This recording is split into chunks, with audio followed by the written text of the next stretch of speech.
গণ অধিকার পরিষদের সভাপতি নুরুল হক নুরের উপর হামলাটি পূর্ব পরিকল্পিত এবং তাকে হত্যার উদ্দেশ্যেই করা হয়েছে বলে অভিযোগ করেছেন বিএনপির সিনিয়র যুগ্ম মহাসচিব রুহুল কবির রিজভী। বেলা 2টার দিকে ঢাকা মেডিকেল কলেজ হাসপাতালে নুরুল হককে দেখতে গিয়ে সাংবাদিকদের তিনি এসব কথা বলেন। রিজভী বলেন, 5 আগস্টের পর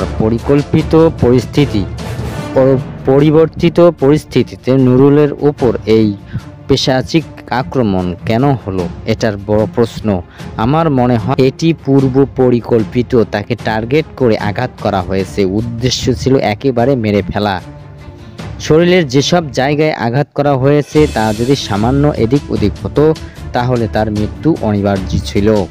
হামলার দিনের প্রসঙ্গ তুলে তিনি বলেন, নুরুল শান্তিপূর্ণ প্রতিবাদ জানিয়েছিলেন, সেখানে কোনো সহিংসতা হয়নি।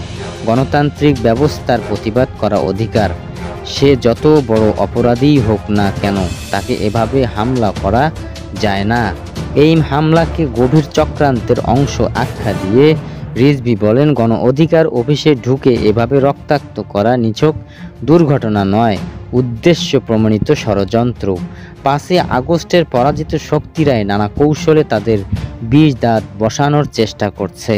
জাতীয় পার্টিকে নিষিদ্ধ দাবি উঠেছে, এ বিষয়ে প্রশ্ন করা হলে রিজভী বলেন, এটি আমাদের দলীয় সিদ্ধান্তের বিষয়।